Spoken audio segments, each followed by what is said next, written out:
Bonjour à tous et bienvenue dans ce nouveau numéro du 7-8 Culture et tout de suite le sommaire de ce mercredi 21 mars. Ambiance celtique à la Meurice de Trappes pour un nouveau Fest-Noz. Le cercle celtique Seizavel est toujours au Bombarde le samedi soir. Chants et danse bretonne vont rythmer ce week-end. On le connaît comédien et chroniqueur, François Morel est aussi chanteur. L'artiste rend hommage à la vie et au music-hall. Il était au Prisme samedi dernier. Et sa passion, c'est le rock. Nicolas Sanson est un jeune Yvelinois récemment découvert dans la saison 7 de The Voice. L'année 2018 a débuté avec la sortie de son tout premier EP. Et on débute ce magazine avec un moment de patrimoine. Le chantier de restauration de la chapelle royale du château de Versailles vient de connaître une nouvelle étape. Lundi, 3 statues ont été enlevées de la toiture. Nicolas Dandré. La statue d'un angelot dans le ciel hivernal de Versailles, une sculpture déplacée du sommet de la chapelle royale du château. Une opération à l'aide d'une grue de 70 mètres de haut dans le cadre de la restauration de ce bâtiment historique. Un chantier lancé il y a un peu plus de 6 mois. C'est un moment très émouvant parce que c'est d'abord très délicat comme opération et puis ces groupes vont partir en restauration. Pour le reste, tout ce qui reste sur place, qui va être traité, c'est la maçonnerie, la pierre de taille, les sculptures, les vitraux. Les vitraux vont être déposés également, les ossatures métalliques, la charpente et la couverture. Au total, 3 statues ont été descendues. Elles forment la sculpture appelée 3 enfants autour d'un palmier, une œuvre de Guillaume Coustou et Pierre Lepôtre réalisée au début du XVIIIe siècle qui va connaître un lifting d'1 an dans un atelier. Une restauration en 2 temps. Premièrement, restauration des armatures internes, justement, avec remplacement de ces armatures trop altérées, puisqu'on est en présence de statues en plomb qui sont creuses. Donc pour pouvoir les maintenir en place, il faut qu'il y ait des structures internes métalliques. Donc nous allons restaurer ces structures internes ou les remplacer le cas échéant. Et ensuite, restauration de l'épiderme, du plomb. Le chantier de la chapelle royale ne fait que commencer. Coût global de cette restauration, 16 millions d'euros financés par des mécènes. Les travaux devraient être finalisés d'ici 3 ans.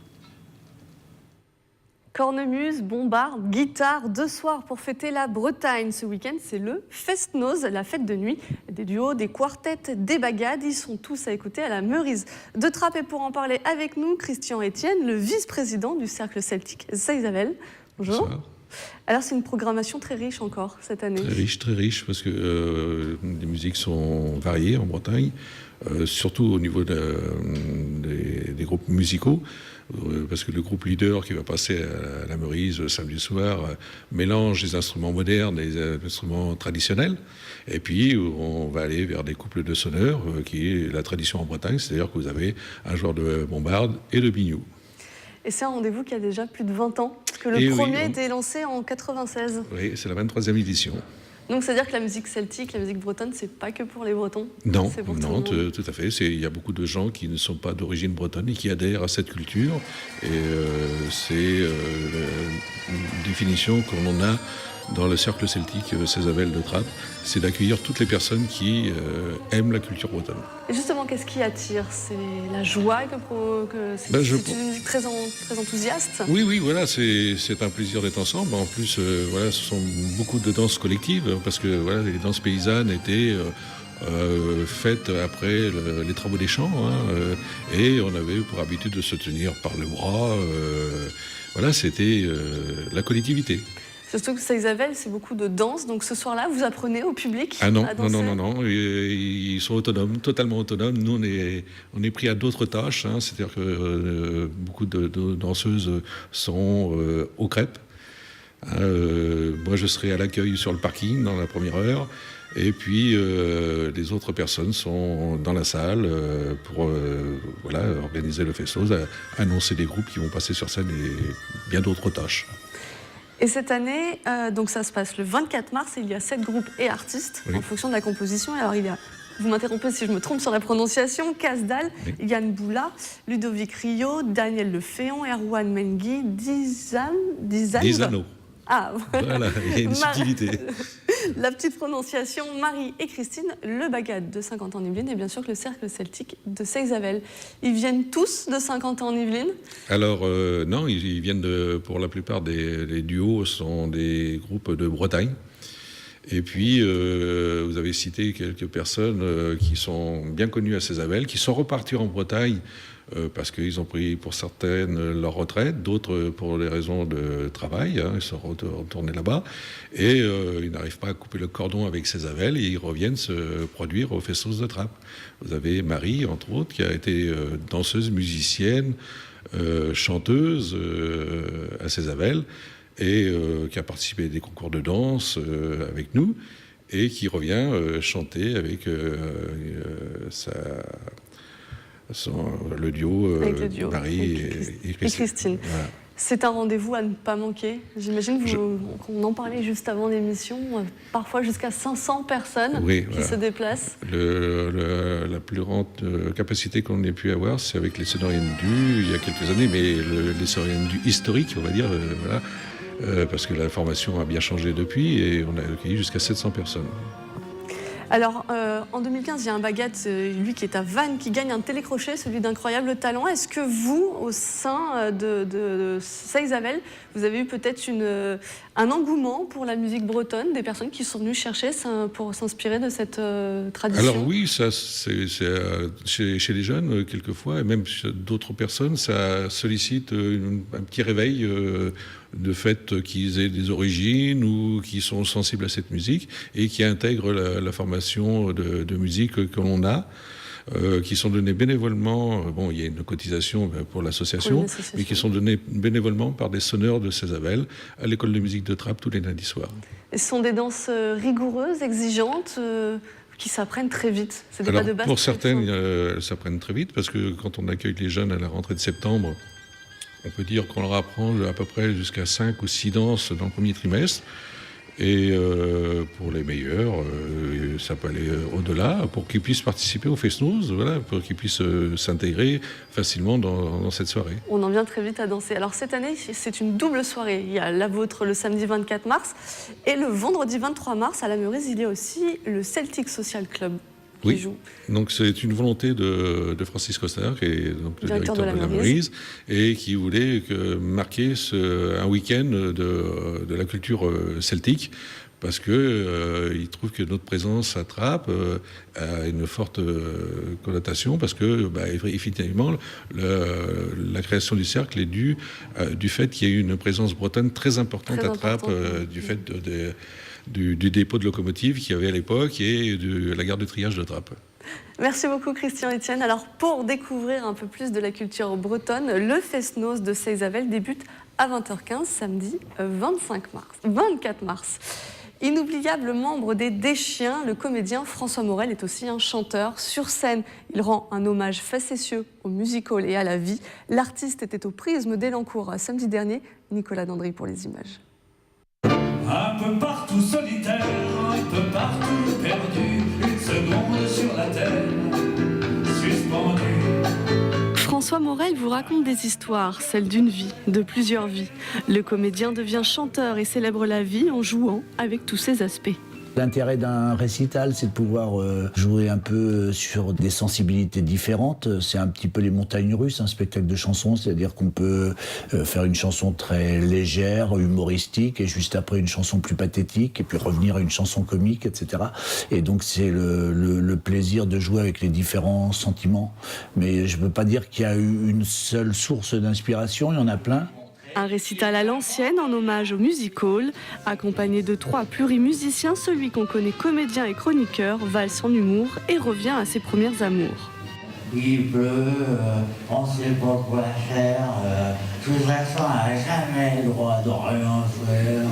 Quand j'étais jeune, j'essayais de m'accompagner à la guitare, mais j'étais pas très bon et ça me faisait très mal au bout des doigts. Donc j'ai abandonné la guitare et j'ai fait comédien. Et puis après, quand je suis devenu une grosse vedette, non, mais quand je suis devenu un peu plus connu, j'ai travaillé avec des musiciens qui pouvaient m'accompagner et donc j'ai pu renouer avec mon amour de jeunesse. La vie, titre provisoire, est un spectacle fait pour les gens, pour le partage. Séance de rattrapage à Paris le 4 mai prochain. Les heures sont longues, la vie c'est rien qu'une pop song.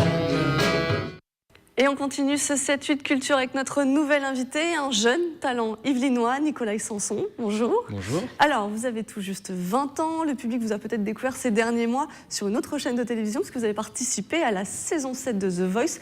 Mais pour vous, la musique, ça commence à 12 ans. Ouais, j'ai commencé à 12 ans. C'est une histoire familiale, je pense. Ça vient de mon père qui faisait de la musique, qui faisait beaucoup de musique. Donc voilà, dès l'âge de 12 ans, il y avait des instruments dans la maison. Et, j'ai cru comprendre que vous imitiez la guitare sur ce que vous trouviez, comme on a tous fait enfant. C'est ça. Mais j'ai un souvenir précis. Je ne l'ai pas fait beaucoup, mais j'ai un souvenir très précis. Voilà, j'avais pris une raquette de badminton et j'avais joué sur de la musique de Muse et j'avais pris beaucoup de plaisir à ça et peut-être que c'est ça qui m'a donné envie après. Peut-être, mais à 14 ans, vous lancez déjà un groupe. Vous êtes à peine au collège, on va dire, en termes scolaires, et vous lancez le MMB, le Montainville Music Band. Est-ce qu'il existe toujours 6 ans après ? Il existe sans... Voilà, le nom a changé. Maintenant, je joue sous le nom Nicolas Sanson. C'est pour des simplicités de pouvoir être libre. Surtout par rapport aux musiciens, donc j'ai changé de batteur, mais j'ai toujours le même pianiste et le même bassiste, et on continue de jouer, donc c'est pas le même nom, mais on est toujours là. Alors, je vous disais tout à l'heure, dans les titres, vous faites du rock. Pourquoi ce style-là en particulier, peut-être amené par votre voix, assez grave, posée ? Je sais pas si je me considère comme rocker en vérité. J'ai essayé plusieurs styles. Depuis que j'ai commencé la musique, mais le fait est que je me suis laissé bercer par le rock dans la famille, etc. Tout ce que j'ai écouté étant jeune, c'était beaucoup de rock, donc c'est sans doute ce que j'aime le plus faire, mais j'ai pas envie de me ranger dans une case. Vous êtes ouvert à tout, des influences peut-être, des grands noms, des grands artistes, ou des moins connus mais que vous avez croisé la route et qui vous ont inspiré ? Ce qui m'a beaucoup inspiré, moi, c'était les années 70, donc croiser la route, non, pas trop, mais j'ai beaucoup aimé The Doors, les Beatles, ces groupes-là, les Rolling Stones, mais plus récemment, Angus et Julia Stone, qui m'inspirent beaucoup dans ce que je fais, donc voilà. Et donc en janvier, il y a quelques mois tout juste, vous sortez votre premier EP qui fait partie de cet album. Lui, on en parlera un tout petit peu plus tard. Et justement, avant de parler de tout ça, je propose qu'on écoute un extrait. Le titre, c'est Match Tropical. Le rond silence, le cœur ouvert, les cils si longs, tourne à l'envers, incapable. Félicite la vie du faux gardien solitaire, du jeu de parler. Sous le tissu, un peu trop chaud, impossible de reprendre ton souffle. Rodéo en public. Donc je le disais, c'est un morceau tiré de votre premier EP qui s'appelle Innocent. 5 titres, longuement mûris peut-être, réfléchis, même si vous avez que 20 ans. Ouais, voilà. J'ai beaucoup de plaisir à composer, à écrire, donc j'ai composé beaucoup de choses pendant 1 an et demi, 2 ans, et des choses, voilà, des maquettes, des idées que j'ai posées, et dedans j'ai voulu piocher 5 titres et les mettre sous forme d'EP pour avoir quelque chose de plus propre. Celui-ci, pour le moment, il est disponible sur les plateformes digitales. Moi, je l'ai en format. Où est-ce qu'on peut le trouver, autre peut-être ? Sur le site internet, on peut le commander, nicolasanson.fr. On peut le commander. Et puis sinon, dans la région des Yvelines, il y a plusieurs magasins. Alors, je ne pourrais pas trop les citer parce que je sais qu'il y a à Marais-sur-Mauldre des magasins ne pas hésiter de se renseigner pour ceux qui seraient intéressés. Mais voilà, il y en a dans certains endroits physiquement. Mais sinon, c'est peut-être mieux de le commander sur Internet. Alors, votre actualité aussi, c'est The Voice pour cette nouvelle saison. Alors, l'aventure s'est arrêtée samedi lors des battles, parce que Mika, votre coach, a préféré Frédéric Lombois. Mais qu'est-ce que vous en retenez, vous, de cette aventure ? Déjà, le fait de sortir face à Frédéric Lombois, moi, je suis quand même assez j'ai pas de regrets déjà là-dessus, parce que c'est quelqu'un qui a une très grande voix, une grande carrière. Voilà, il a comme ils l'ont dit dans l'émission, c'est quelqu'un de l'ombre, mais c'est quelqu'un que je respecte beaucoup pour sa voix. Maintenant, voilà, l'aventure, j'aurais bien aimé qu'elle continue, évidemment. Mais j'ai passé un très bon moment, c'est une très bonne aventure. Vous aviez choisi Mika comme coach, mais j'ai lu dans la presse que vous aimeriez bien chanter avec quelqu'un d'autre. C'est peut-être un rapprochement musical, une sensation plus... C'est plus, voilà, si l'occasion se présentait, moi ça m'aurait pas dérangé du tout. Maintenant voilà, c'est aussi parce qu'il croyait un petit peu en mon évolution dans l'aventure, donc pourquoi pas. Vous apportez sa voix. Voilà, c'est ça. Donc j'aurais bien aimé peut-être pourquoi pas lui écrire, en tout cas le remercier pour son soutien. Une aventure comme celle-ci, ça aide sans doute sur la notoriété, mais d'être face à des artistes reconnus, Zazie, Florent Pagny, Pascal Obispo, Mika. Ils vous apportent aussi un bagage. Ils vous aident peut-être sur le placement de la voix. C'est bon. Je suis peut-être pas resté assez longtemps pour avoir beaucoup de temps avec eux, parce qu'on est quand même beaucoup de candidats. Mais c'est certain, oui, il y a un véritable échange pendant les tournages, et voilà, ils apportent des conseils principalement sur le passage en lui-même, pas tant sur la voix. Il y aurait pas le temps, il y aurait beaucoup de travail pour eux. C'était pas votre première tentative, vous aviez essayé 2 ans plus tôt. Pourquoi on se relance dans The Voice? C'est la première fois, ils s'étaient pas retournés, ça doit être aussi difficile, j'imagine, à vivre. Est-ce qu'ils ont pu échanger avec vous après votre première élimination? En fait, alors c'est la production. Moi, pour la deuxième fois, ils m'ont appelé en me disant que c'était vraiment dommage que j'ai pas pu continuer. Donc j'étais ravi de leur dire oui pour revenir. Donc voilà, ils m'ont appelé 2 ans plus tard, et puis je me suis représenté dans le but toujours de participer pour l'expérience et l'aventure, quoi. Ou si je me trompe pas, Zazie vous a reconnu? Zazie m'a reconnu, ouais. Vous aviez quand même marqué les mémoires il y a 2 ans. Alors aujourd'hui, Nicolas Sanson, il y a votre album, mais qu'est-ce que c'est le futur pour vous? Des scènes qui vont arriver, peut-être qu'on pourra venir vous écouter. Voilà, je suis en train de préparer. Je vais essayer en fait cet été de tourner un maximum. Je vais essayer de bouger le plus possible en France, parce que j'ai beaucoup d'attaches dans plusieurs endroits en Corse particulièrement, en Bourgogne aussi, et du coup j'aimerais aller jouer là-bas pour les gens que je connais, qui m'ont découvert aussi. Donc voilà, cet été, en juillet-août, je vais essayer de tourner. Je suis en train de préparer ça. Merci beaucoup Nicolas Sanson d'être venu en plateau. Alors on le rappelle, vous avez un album, Innocent, ici qu'on retrouve sur le site nicolasanson.fr. Merci beaucoup. Merci. À une prochaine fois. On continue avec un mot de rock à écouter à la batterie de Guyancourt. Il s'appelle Romain Humeau, le chanteur du groupe Eiffel. Il est de retour avec un 4e album solo, et on écoute un extrait. J'ai cherché mon cœur dans les midnight lotions, ce bleu des lames affleurant ta bouche. J'ai cherché mon cœur dans les coups du sort, délatant les heures, repoussant la mort et cette ombre là-bas. C'est peut-être moins longeant les mosquées, églises à l'ombre, dans les siècles guerre, vaine religion tueuse en série, braquant millénaire. J'ai cherché mon cœur dans la mécanique, en ces rois killers de la shit music, comme tu cherchais dans un grain de sable d'une nature possiblement polluable. Au Café de la Plage de Morpas, c'est une soirée métal qui vous attend. 3 groupes du studio Cobalt vous donnent rendez-vous, Carélia, Assia et Géostigma. Après la musique, la littérature et l'édition, 1200 exposants et 3000 auteurs présents. Sur 3 jours, le Salon du Livre s'est terminé lundi dernier. À Paris, comme chaque année, de nombreux Yvelinois étaient présents, notamment des maisons d'édition indépendantes. Une occasion pour elles de rencontrer un nouveau public et de se faire un réseau. Nicolas Kirillovitz et Nicolas Dandry. Se faire une place parmi les grands et, si possible, se faire connaître au-delà des Yvelines. À côté des Flammarion, Grasset ou Robert Laffont, au Salon du Livre, les maisons d'édition indépendantes sont aussi présentes. Elles sont un peu plus de 700 en Ile-de-France. Parmi elles, Zinedi, créé il y a 15 ans à Montigny-le-Bretonneux et qui publie tous les ans 6 ou 7 romans. On échange avec les gens qui passent et qui s'arrêtent devant nos livres et on peut leur parler de nos livres, ils parlent de leur goût de lecture, etc. C'est aussi très intéressant d'un point de vue professionnel pour échanger avec les confrères. On ne va pas avoir une foule qui va se battre pour se faire signer votre ouvrage, mais c'est bien parce que ça permet de rencontrer du monde aussi ou de revoir des gens qu'on n'a pas vus depuis très longtemps. Profiter de la notoriété du salon et de ses opportunités, c'est également l'ambition des éditions versaillaises Il Adore. À quelques livres de là, sa directrice bénéficie elle aussi du stand mis à disposition par la région Île-de-France. 400 mètres carrés pour rencontrer un public inhabituel, porteur d'un autre regard. Je rencontre le public qui dit ah bon oui mais j'aime pas la couverture, ça peut arriver, on peut se tromper, on a l'occasion de parler, donc d'améliorer aussi notre travail. En moyenne, chaque année, les Français dépensent 116 € dans leur budget livre pour un chiffre d'affaires de près de 4 milliards d'euros.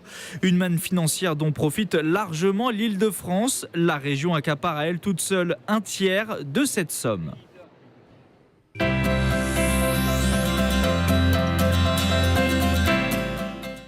Et cette semaine, c'est Marilyn Pou qui nous donne son coup de cœur. On part au Clé-sous-Bois. Bonjour, cette semaine à l'espace Philippe Noiret, je vous recommande parmi le flot de films qui sortent un premier film qui est La fête est finie de Marie-Garelle Weiss. Donc c'est un premier film très fort, vibrant et juste avec une énergie très communicative. Alors ce premier film est porté à l'écran par deux superbes actrices, notamment Zita Enro que vous avez pu découvrir dans Fatima et qui d'ailleurs a eu le César du meilleur espoir pour ce film. Et puis Clémence Boinard aussi qu'on a découvert il y a quelques temps. Ce duo qui va porter à l'écran l'histoire d'une amitié fusionnelle et une renaissance pour ces deux jeunes femmes qui vont être confrontées aux tentations du monde à l'extérieur et sortir de cette toxicomanie avec toute l'énergie qu'elles ont en elles. Donc voilà, un premier film fort et juste. Aidez-moi juste là. Trouvez-nous quelque chose, n'importe quoi, je vous demande rien d'autre. Pour deux, c'est carrément impossible. Et je me débrouillerai. Je fais rien sans toi. Je sais pas si je vous rends service. Tu crois que ça va finir comment? Tu vois pas qu'ils ont gagné tous? Ils ont raison, on va crever si on reste toutes les deux.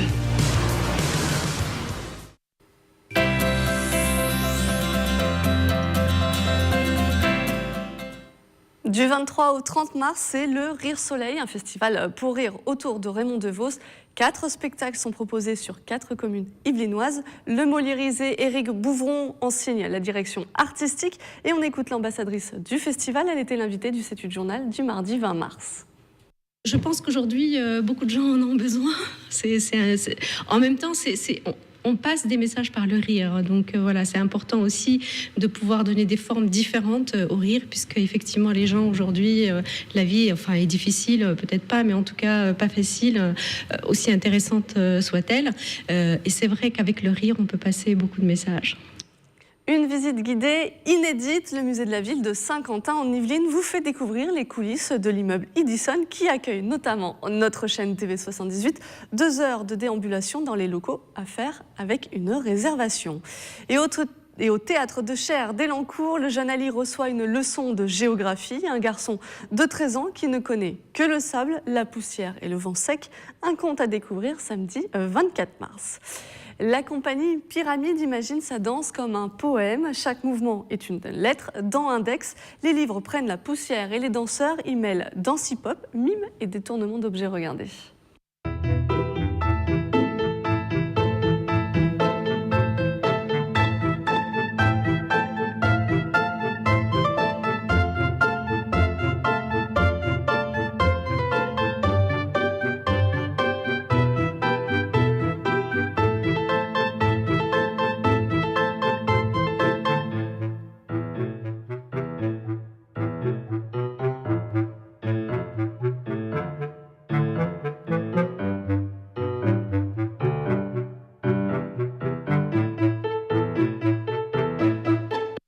Eric a fondé Rupture à domicile, une agence pour rompre à la place de l'autre, mais sa nouvelle victime n'est autre que Gaël, l'amour de sa vie, un poker menteur mené par Olivier Citruc. Regardez. On peut rater son histoire et réussir sa rupture. Eric. Gaël. Quand on quitte quelqu'un qu'on n'aime plus, on ne l'abandonne pas, on le libère. Comment tu m'as retrouvé? C'est compliqué. Je suis surprise que tu aies eu envie de me revoir. Moi aussi. Est-ce que quelqu'un est venu pendant que j'étais pas là? Ravi de te rencontrer, Julien. Les amis de Gaël sont mes amis. Tu peux pas savoir à quel point ça me fait plaisir de te voir ici. Ah, j'imagine. Ne venez surtout pas chez elle. Ça va être difficile. Pourquoi?